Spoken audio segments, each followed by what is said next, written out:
হঠাৎ করে দেখি যে আমাকে গ্রামত হাতি আসছে। হাতি আসা পুরা গ্রাম চিল্লাচিল্লি করে মানুষ একত্রিত করছে, কারণ শুনে যে হাতি নাকি এটার নাম পাগলা হাতি। হাতির পাগলা হওয়ার কারণ আসলো যে হাতি খাবার দেয়নি, এই জন্য হাতি ছুটে যায়, সবারই কলা গাছ ভাঙ্গা মুচরা খাইয়া দেয়, একবার একাকার করছে। কে রে তোরা হাতি পালবো, ভিক্ষা করবো, হাতি দেয়, তো তোরা হাতি খাবার দেবো না কে? না পারা পাড়ার ব্যাপক লোক সবাই মিলে ওই হাতিয়ার সাথে ঝগড়া করেছে যে তোরা হাতিক দিয়ে ভিক্ষা করে ছুটে রাতে হাতি খাবার দেবো না, এত বড় জন্তু, তাহলে তো হাতিয়া ছুটা দুটো গাছ থেকে যাবি আর মানুষের ক্ষতি করবি। আসসালামু আলাইকুম, হ্যালো বন্ধুরা, কেমন আছেন সবাই? আশা করি সবাই ভালো আছেন, আমি আল্লাহ রহমতে অনেক ভালো আছি। ওমা, সকালবেলা খাবার দেখি ঘুম থেকে উঠে এই বিস্কুট খেলা দিছে। আসলে দিন দিন আমাদের কাছ থেকে এই খেলাগুলো উঠে চলে যাচ্ছে।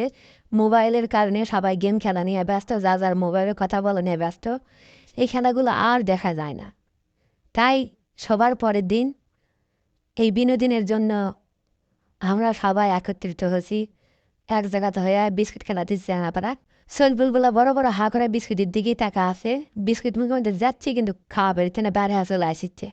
যাই হোক, দেখতে যা হোক স্বাভাবিক, দেখতে ভালোই লাগিচ্ছে, অনেক অনেক পাইছি, স্বাদ লাগিচ্ছে। এই বিস্কুটগুলো আমারও খাবার ইচ্ছা করিচ্ছে। যদি আক্রমণ খাওয়া পেন না জানি কতই সব। যেহেতু আমি তো একটু কোম্পানির ম্যানেজার, সারা জায়গা থেকে ঘুম থেকে ওটা দিচ্ছি।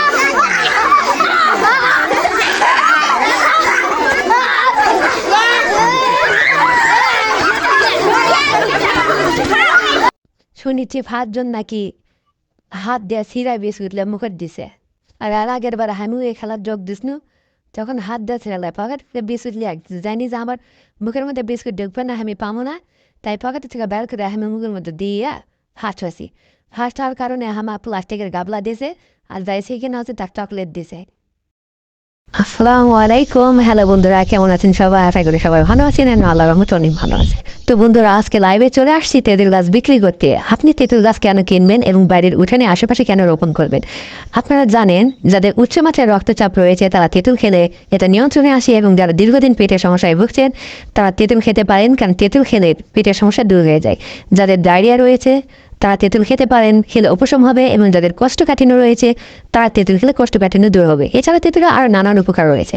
তো বন্ধুরা, তেঁতুলের চাটনি পাওয়া যায়, তেঁতুলের সস পাওয়া যায়, তেঁতুলের ক্যান্ডি পাওয়া যায়, তেঁতুলের আচার পাওয়া যায়। আপনারা তেঁতুলের ক্যান্ডি অবশ্যই খাবেন না, তেঁতুলের সস, আচার, চাটনি এগুলো খেতে পারেন, অথবা সরাসরি গাছ থেকে কাঁচা অথবা পাকা তেঁতুল পেরে ভর্তা করে খেতে পারেন।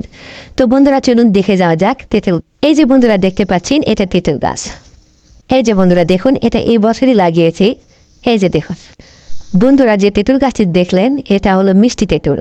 আর অনেক আগের পুরানো লোকজন বলতো বেশি তেঁতুল খেলে রক্ত পানি হয়ে যাবে, তো রক্ত যাতে পানি না হয় এই জন্য আমি মিষ্টি তেঁতুল লাগিয়েছি।